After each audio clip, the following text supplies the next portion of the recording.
to Bank. Today I'm going to share with you one of my favourite stories from when I was little. So I've taken it from a book called A World of Winnie the Pooh, and it's a collection of short stories all about this little bear. And the one that I've chosen to share with you today is called Pooh Goes Visiting and Gets into a Tight Place. Edward Bear, known to his friends as Winnie the Pooh, or Pooh for short, was walking through the forest one day, humming proudly to himself. He had made up a little hum that very morning, as he was doing his stoutness exercises in front of the glass. Tra-la-la, tra-la-la, as he stretched up as high as he could go, and then tra-la-la, tra-la-la, oh help, la, as he tried to reach his toes. After breakfast, he had said it over and over to himself until he had learnt it off by heart. And now he was humming it right through, properly. It went like this. Tra-la-la, tra-la-la, tra-la-la, tra-la-la. Rum-tum, tiddle-um-tum, tiddle-iddle, tiddle-iddle, tiddle-iddle, tiddle-iddle, rum-tum, tiddle-um. Well, he was humming this hymn to himself and walking gaily along, wondering what everybody else was doing and what it felt like being somebody else, when suddenly he came to a sandy bank, and in the bank was a large hole. Aha, said Pooh. Rum-tum, tiddle-um-tum. If I know anything about anything, that hole means rabbit, he said, and rabbit means company, he said, and company means food and listening to me humming and such like, rum-tum, tum-tiddle-um. So he bent down, put his head into the hole and called out, Is anybody at home? There was a sudden scuffling noise from inside the hole, and then silence. What I said was, Is anybody at home? Called out Pooh very loudly. No, said a voice, and then added, You needn't shout so loud. I heard you quite well the first time. Bother, said Pooh. Isn't there anybody here at all? Nobody. Winnie the Pooh took his head out of the hole and thought for a little. And he thought to himself, There must be somebody there, because somebody must have said nobody. So he put his head back in the hole and said, Hello, Rabbit, isn't that you? No, said Rabbit, in a different sort of voice this time. But isn't that Rabbit's voice? I don't think so, said Rabbit. It isn't meant to be. Oh, said Pooh. He took his head out of the hole and had another think. And then he put it back and said, Well, could you very kindly tell me where Rabbit is? He's gone to see his friend Pooh Bear, who is a great friend of his. But this is me, said Bear, very much surprised. What sort of me? Pooh Bear. Are you sure? Said Rabbit, still more surprised. Quite sure, said Pooh. Oh, well then, come in.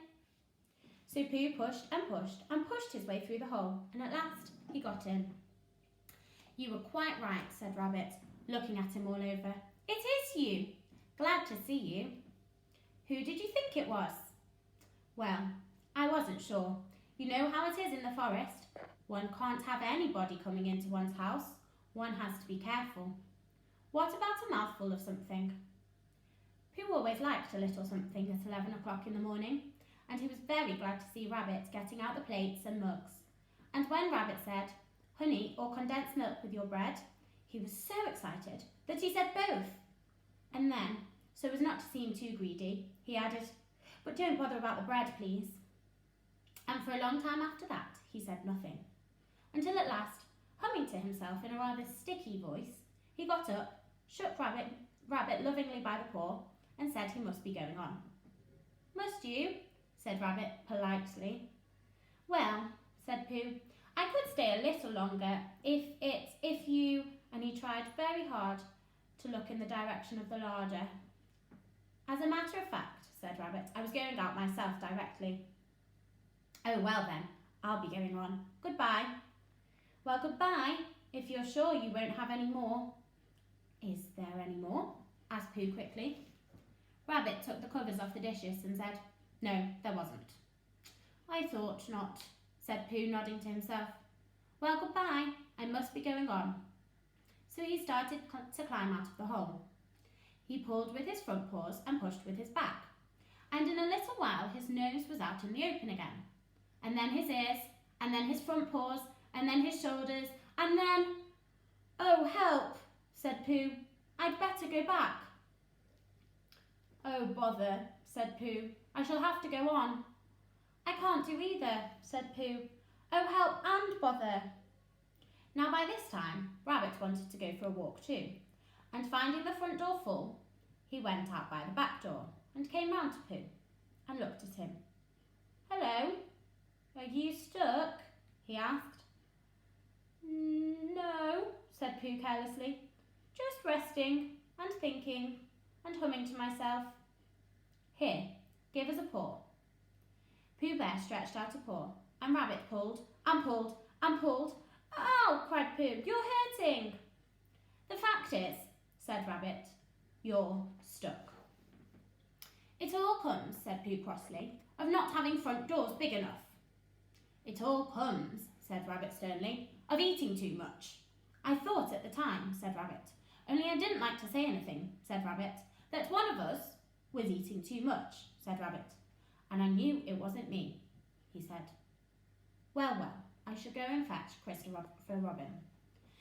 Christopher Robin lived at the other end of the forest, and when he came back with Rabbit and saw the front half of Pooh, he said, "Silly old bear," in such a loving voice that everybody felt quite hopeful again. "I was just beginning to think," said Bear, sniffing slightly, "that Rabbit might never be able to use his front door again, and I should hate that," he said. "So should I," said Rabbit. "Use his front door again?"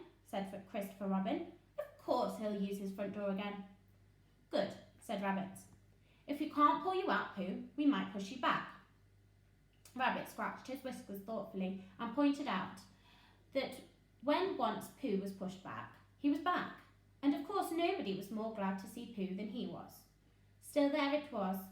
Some lived in trees, some lived underground, and... "You mean I'd never get out?" said Pooh. "I mean," said Rabbit, "that having got so far, it seems a pity to waste it." Christopher Robin nodded. "Then there's only one thing to be done. We shall have to wait for you to get thin again."